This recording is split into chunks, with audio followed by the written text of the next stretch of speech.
बालीगुड़ा निर्वाचन मंडली में बीजेडी जोरदार प्रचार। बालीगुड़ा ब्लॉक सभापति तथा निर्वाचन मंडली संयोजक टुना दास परमपंगा पंचायत में माराथन प्रचार कर कंधमाल बीजेडी सांसद प्रार्थी डॉक्टर अच्युत सामंत और बालीगुड़ा विधायक प्रार्थी चक्रमणि करंग भोट दीक्षा कर अवसर में परमपंगारू एक विराट शोभायात्रा बीजेडी कर्मी और पंचायतवासी बाहरी टेंगेरी गाँव में पहुंची। मुख्यमंत्री नवीन पट्टनायक लोकाभिमुखी योजना और 5T ग्यारंटी सहित ऐतिहासिक निर्वाचन इस्ताहार को नहीं बीजेडी सांसद एवं विधायक प्रार्थी को विजयी कराइबाकू निवेदन करा जाउछि।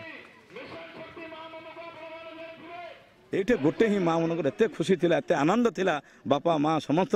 जे गोटे ही जिनस थिला माननीय मुख्यमंत्री श्रीजुक्त नवीन पट्टनायक को षष्ठ थर पर करूँ एवं डॉक्टर अच्युत सामंत जड़े विकास पुरुष ताको आम सांसद भाव में देखू ता संगे संगे चक्रमणि कंवर आम 5 वर्ष विधायक आमर बहुत किसी काम करछंती जहाँकि ब्रिज रास्ता पीवा पानी लाइट सोला सब करछंती पुणी आउ थे चक्रमणि कंवर को 30,000 अधिक भोट आम जितेबू शंख चिन्ह भोट देकरी एवं डॉक्टर अच्युत सामंत कंधमाल सांसद 3 लाख ऊर्ध्व भोट जितबे ये गोटे ही निष्पत्ति थिला शंख चिन्ह निष्पत्ति आउ 5T ग्यारंटी। श्रीजुक्त